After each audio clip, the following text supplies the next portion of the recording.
जय हिंद दोस्तों। मेरा नाम है समत मिश्रा और आज हम लोग बात करेंगे सीरियन सिविल वॉर के बारे में। सीरिया, अगर आप भारत के वेस्ट में जाएंगे तो आपको वेस्ट एशिया या फिर मिडिल ईस्ट कह लीजिए, वहाँ पे एक देश सीरिया देखने को मिलेगा। सीरिया जिसकी पॉपुलेशन मेजोरिटी सुन्नी डोमिनेटेड है। 74% यहाँ पे सुन्नी रहते हैं और 16% यहाँ पे सिया रहते हैं। दुनिया की सबसे लंबी चल रही सिविल वॉर में से एक सीरिया झेल रहा है और ये सबसे कॉम्प्लेक्स सिविल वॉर में से एक है कि सीरिया एक समय पर जो दुनिया का सबसे खूबसूरत एक देश, वो 13 साल से सिविल वॉर की ग्रस्त में कैसे आए। इसके हम लोग प्रो लॉन्ग कॉज और इमीडिएट कॉज को समझेंगे और इससे क्या सीख मिलती है उसको भी समझेंगे। अब अगर हम लोग इस चीज़ को समझें, इसकी आपको इतनी ब्रीफ हिस्ट्री पता होनी चाहिए। 1971 में सीरिया की मिलिट्री में एक बहुत ही इन्फ्लुएंशियल पोजीशन पे होल्ड रखने वाले एक पर्सन जिनका नाम हाफिज अल असाद नाम का। हाफिज अल असाद अपनी इन्फ्लुएंशियल पोजीशन का यूज़ करके वहाँ पे तख्ता पलट करके सीरिया के प्रेसिडेंट बने इन 1971। और 1971 में ये प्रेसिडेंट बन के फिर उन्होंने जो भी नॉर्मल एक डिक्टेटर का मोडस ऑपरेंडी होता है कि अपने अपोजिशन को क्रश करना और लोगों की सिविल राइट्स का वायलेशन करके अपनी सत्ता स्थापित करना, इन्होंने सेम उसी चीज़ को अपनाया और ब्रूचुअल तरीके से सीरिया पे शासन करना शुरू किया। और ये सिलसिला इनका 2000 तक चला। सन 2000 में हाफिज अल असाद की मृत्यु होती है। उसके बाद सन 2000 में इनका जो बेटा, जो कि अभी प्रेजेंट में भी इनका सीरिया का राष्ट्रपति है, बशार अल असाद शासन में आता है। एक चीज़ और समझ लीजिए, क्योंकि सीरिया का जो मेजोरिटी, जैसे मैंने आपको बताया, वो एक सुन्नी डोमिनेटेड एक कंट्री है और सिया वहाँ पे 16% है। लेकिन ये जो हाफिज अल असाद है ये भी एक सिया थे और बशार अल असाद की भी जो गवर्नमेंट है वो भी एक सिया गवर्नमेंट है, जिससे सुन्नियों के बीच में हमेशा एक इनसिक्योरिटी रही थी सीरिया में। जब 2000 में ये हाफिज अल असाद की मृत्यु हुई और बशार अल असाद का नया शासन आया तो लोगों को कुछ उम्मीद आई। उम्मीद ऐसी कि जब नया शासक आया है तो उनको कुछ हद तक लिबरलिज्म प्रमोट करेगा, हम लोग के सिविल राइट्स की रिस्पेक्ट करेगा और कुछ हद तक लोगों को आज़ादी देगा। लेकिन उनकी ये उम्मीदें सिर्फ उम्मीदें बन के रह गई। ऐसा कुछ सीरिया में हुआ नहीं।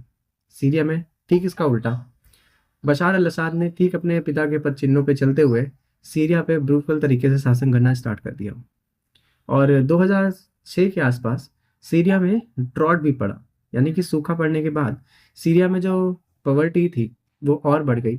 सीरिया में लोगों के पास लोगों की जो फाइनेंशियल कंडीशन थी वो और ख़राब होती चली गई। लोगों का अनएम्प्लॉयमेंट रेट सीरिया का डबल हो गया, जिस वजह से लोगों में एक सेंस ऑफ और डिससेटिस्फैक्शन बढ़ गया उनकी गवर्नमेंट के खिलाफ।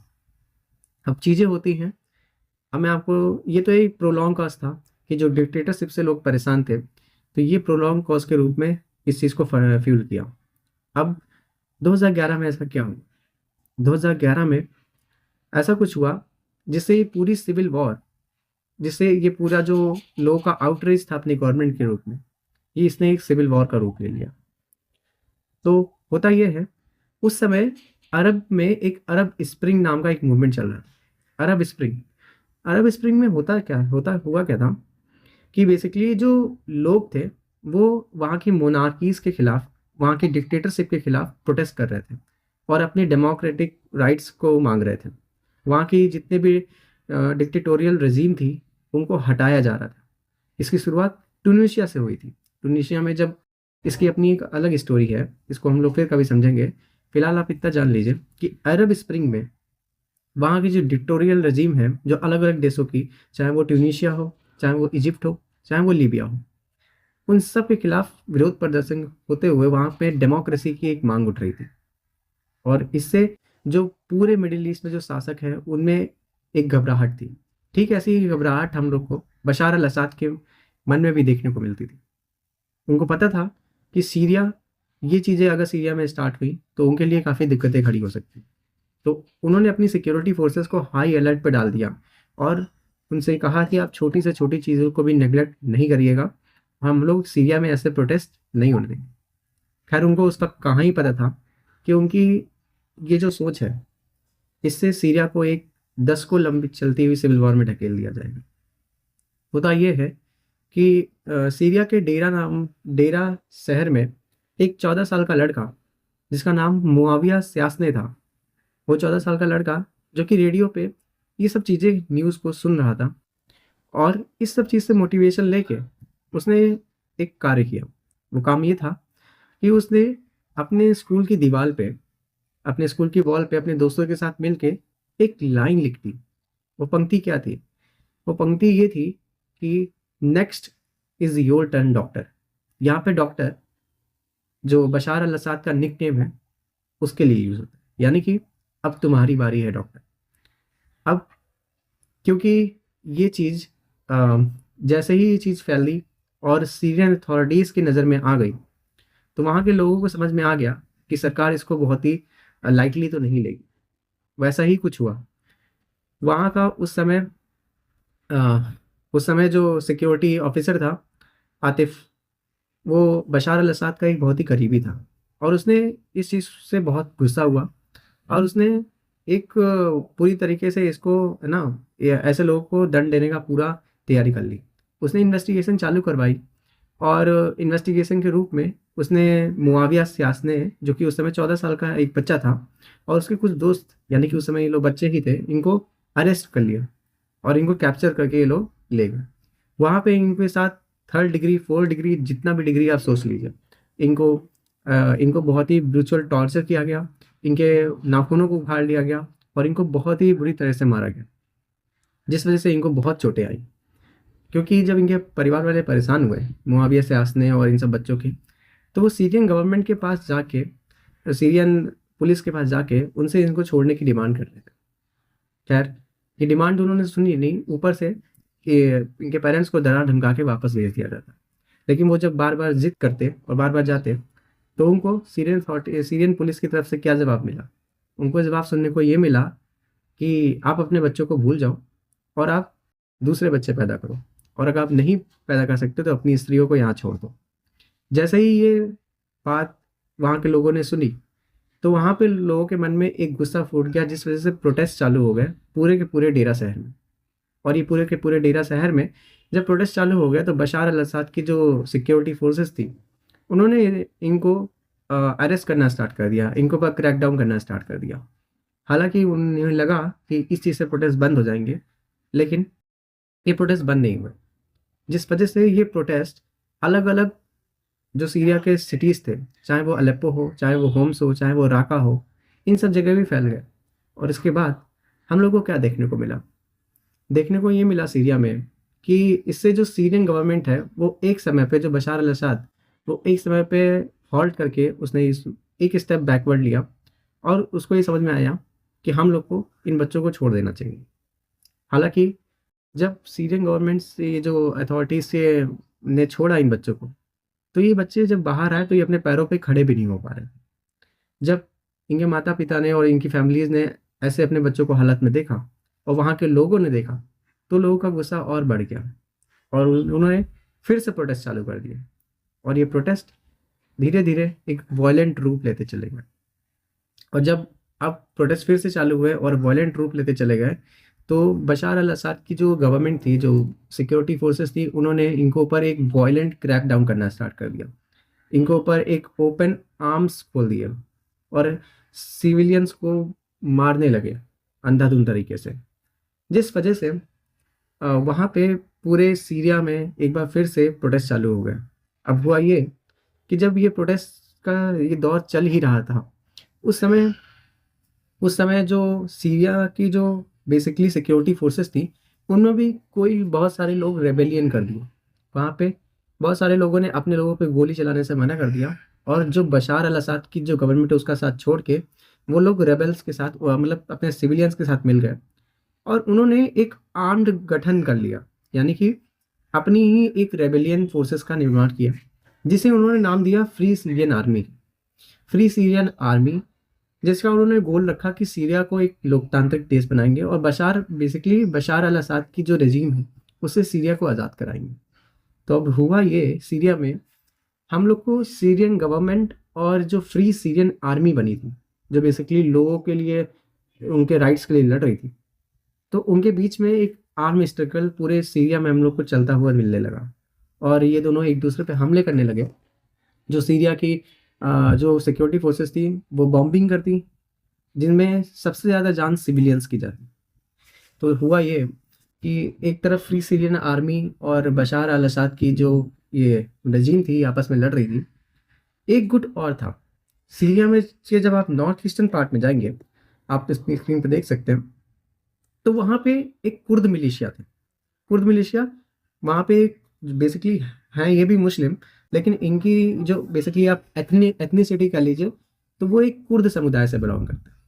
तो कुर्दों की ये डिमांड रहती है कि उनको अपना एक कुर्दिस्तान चाहिए, क्योंकि वो सीरिया में, टर्की में और इराक में, इन तीनों जगह वो माइनॉरिटी बन के रह गए और उनकी डिमांड थी कि इन इन देशों से वो कुछ जगह लेके अपना एक कुर्दिस्तान फॉर्म करें। तो वो अपनी इस डिमांड के लिए हर एक तीनों देशों में लड़ते रहते, चाहे वो इराक में हो, चाहे वो सीरिया में हो, चाहे वो टर्की में हो। तो कुर्द मिलिशिया वो भी सीरियन गवर्नमेंट के खिलाफ लड़ रहे थे। अब ये तीन लोग आपस में भिड़ गए, कुर्द और फ्री सीरियन आर्मी और ये बशार अल असद। अब धीरे धीरे इसको इंटरनेशनल बैकिंग मिलने लगी। इंटरनेशनल बैकिंग कैसे? जो फ्री सीरियन आर्मी थी जनरली बेसिकली क्या था, जो बशार अल असद थे वो एक शिया थे। तो जाहिर सी बात है जो ईरान है और जो हिजबुल्लाह है लेबनान में, उसका समर्थन डायरेक्टली बशार अल असद को सब मिलने लगा, क्योंकि ईरान ही चाहता था कि वहाँ पे एक शिया शासक ही रूल करे। और उसका समर्थन बाद में जो रशिया है, उसका जो मिडिल ईस्ट में इंटरेस्ट है वो भी सीरिया के थ्रू ही पूरा होता है, जो कि बशार अल असद रशिया के फेवर में रहते हैं। तो रशिया ने भी बशार अल असद को सपोर्ट करने की स्थापित किया, उनको सपोर्ट देना स्टार्ट किया। ठीक इसके उल्टा फ्री सीरियन आर्मी को जो सपोर्ट है वो वेस्ट से मिल रहा था, यूनाइटेड स्टेट्स दे रहा था। और जो यहाँ पे सुन्नी देश थे जो ये चाहते थे कि सीरिया से जो ये बशार अल असद एक शिया शासक है ये हट जाए और वहाँ पे फ्री सीरियन आर्मी का कंट्रोल आ जाए। तो उन्होंने फ्री सीरियन आर्मी को फंडिंग देना स्टार्ट किया, यूएस ने बैकिंग देना स्टार्ट किया फ्री सीरियन आर्मी को, और ये पूरा वेस्ट से फ्री सीरियन आर्मी को सपोर्ट मिला। तो यानी कि पूरी की पूरी वर्ल्ड पावर, चाहे वो रशिया, ईरान, हिजबुल्लाह फ्री के सपोर्ट बशार अल असद को हो, चाहे वो यूनाइटेड स्टेट्स, वेस्ट और ये सुन्नी देशों का जो सपोर्ट है वो फ्री सीरियन आर्मी को हो, और कुर्द अपनी लड़ाई लड़ रहे थे। जो टर्की था वो कुर्दों के खिलाफ हमला करता है, क्योंकि जो टर्की को ये कुर्दों से खतरा है ऐसे टर्की को इसमें लगता है। तो वो टर्की जो हमला करता है वो कुर्दों के खिलाफ करता है सीरिया के नॉर्थ ईस्टर्न पार्ट में। तो ये तीनों समुदाय आपस में लड़ने लगे, एक दूसरे को मारने लगे। एक चीज़ और होती है, वो होती है इराक में उस समय इस्लामिक स्टेट ऑफ इराक एक दुनिया का सबसे खूंखार आतंकवादी संगठन, जिसने दुनिया को एक भयावह परिभाषा दी आतंकवाद की। उस समय उसका रूलर बगदादी, उसको ये समझ में आया कि सीरिया में जो केओस चल रहा है इसका फ़ायदा वो अपने अपने एम्बिशन को पूरा करने के लिए कर सकते हैं। तो ठीक उस समय आईएस नहीं था, उस समय इस्लामिक स्टेट ऑफ इराक था। और जब बगदादी ने जब आईएसआई ने इसमें एंटर किया, इस्लामिक स्टेट ऑफ इराक ने एंटर किया सीरिया में, तो उसने अपना नाम चेंज करके Islamic state of Iraq and Syria कर लिया, यानी कि आईएसआईएस कर लिया, जिसे वहाँ पे लोग दाइश के नाम से भी जानते हैं। दाइश वहाँ पे कहा जाता है आईएसआईएस को। तो वहाँ पे जब इस्लामिक स्टेट आया तो उसने अपने एम्बिशन को वहाँ पे कैलिफेट स्थापित करने को, एक दुनिया का सबसे खतरनाक एक टेररिस्ट ऑर्गेनाइजेशन जिसने सीरिया में लड़ाई करना स्टार्ट किया, उसकी अपनी लड़ाई थी, चाहे गवर्नमेंट हो, चाहे फ्री सीरियन आर्मी से हो, इवन कुर्दों से हो। तो ये अब आप समझ लीजिए, ये 2016 के आसपास आते आते सीरिया एक रेसलिंग रिंग की तरह बन गया था, जिसमें पूरी दुनिया की पावर आगे लड़ाई लड़ते थे। और ये देखने को मिला जब 2016 में फिर क्या हुआ, जब ये बशार अल असद की जो गवर्नमेंट है, इन्होंने एक काम और किया। इन्होंने काम ये किया कि जो रेबल फोर्सेस हैं उनको अटैक करने के लिए इन्होंने केमिकल वेपन्स का यूज़ कर दिया। केमिकल वेपन्स का यूज़ करने के बाद दुनिया में इनका बहुत ही विरोध हुआ। चाहे यूनाइटेड नेशन के जो ह्यूमन राइट्स वॉच थी, एमनेस्टी इंटरनेशनल थी, उसने इनके खिलाफ, बशार अल असद के खिलाफ प्रस्ताव जारी किया, जिससे पूरी दुनिया में इनका कंडेमनेशन हुआ। जनरली जो केमिकल वेपन्स है उसका यूज़ करना प्रोहिबिटेड किया गया है पूरी दुनिया में, पूरे देशों ने 193 कंट्रीज ने ये कन्वेंशन साइन किया है कि वो केमिकल वेपन्स का यूज़ नहीं करेंगे, क्योंकि केमिकल वेपन से जो डेथ होती है वो बहुत ही दर्दनाक होती है और बहुत ही ब्रूटल होती है, और जिसमें सिविलियंस की बहुत ज़्यादा मात्रा में कैजुअलिटीज़ होती है। और जब उन्होंने ये सिविलियंस के ऊपर यूज़ किया, बहुत सारे सिविलियंस यानी कि बच्चे मारे गए, तो इसका बहुत ही विरोध हुआ, जिस वजह से यूनाइटेड स्टेट्स सीधा इस वॉर में कूद पड़ा। अभी तक तो वो बैकिंग दे रहा था फ्री सीरियन आर्मी को, लेकिन यूएस सीधा आ गया और वो दुनिया को दिखाया कि हम लोग आईएसआईएस पे हमला कर रहे हैं। यानी कि यूएस को ये भी डर था कि जो फ्री सीरियन आर्मी को जो सपोर्ट दे रहा है, वो कहीं उसका सपोर्ट आईएसआईएस को तो नहीं जा रहा है, क्योंकि जो अल कायदा ने यूएस के साथ किया, तो ये यूएस को ये बात पता थी कि अगर उसने इनके ऊपर काबू नहीं रखा, आईएसआईएस को पहले नहीं ख़त्म किया, तो ये सेकंड अल कायदा बनेगा उनके लिए। इस वजह से यूनाइटेड स्टेट्स ने अल कायदा को ख़त्म करने के लिए 2016 में फिर से अटैक करना स्टार्ट किया।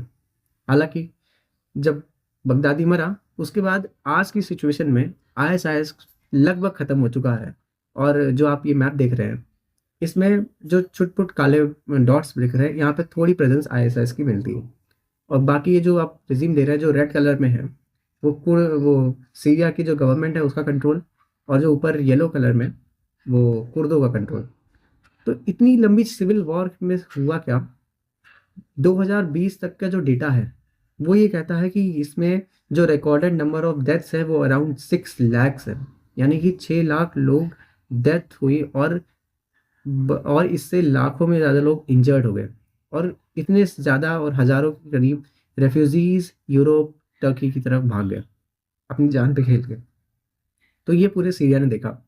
सीरिया एक सिविल वॉर की ग्रस्त में आके ये खंडरों का देश बन गया। यहाँ पे अब सिर्फ बिल्डिंग के नाम पे सिर्फ खंडर बचे। तो ये चीज़ सीरिया ने देखी।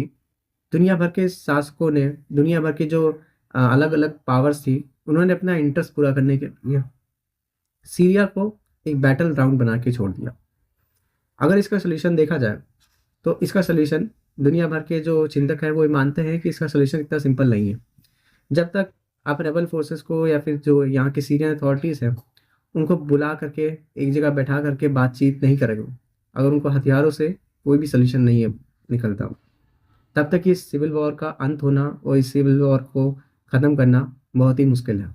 और ये सिविल वॉर किस हद तक जाके रुकती है, ये अभी भी देखने वाली बात है, क्योंकि अभी भी जो 4 दिन पहले आई, उससे पहले जो एसटीएस के रेबल फोर्सेस हैं, और ये तो प्रोमिनेंट 4 मैंने बताया, इसके आगे भी बहुत सारे ऐसे रेबल फोर्सेस चुटपुट हैं जो कि सीरिया में कार्य कर रहे हैं। तो ये चीज़ें, सीरिया में शांति आना एक बहुत ही इम्पॉसिबल सी बात है, जब तक ये वर्ल्ड पावर्स बैठ के अपने इंटरेस्ट को एक समय साइडलाइन करके वहाँ के लोगों के ह्यूमन राइट्स के बारे में सोच के सीरिया के बारे में नहीं सोचते, तब तक यहाँ पे ये वॉर रुकना काफ़ी मुश्किल है। तो उम्मीद है आपको ये जानकारी पसंद आई होगी, और अगर ये जानकारी पसंद आई है तो इस चैनल को सब्सक्राइब करिए, और मैं आपसे मिलता हूँ एक नेक्स्ट वीडियो में। जय हिंद, जय भारत, भारत माता की।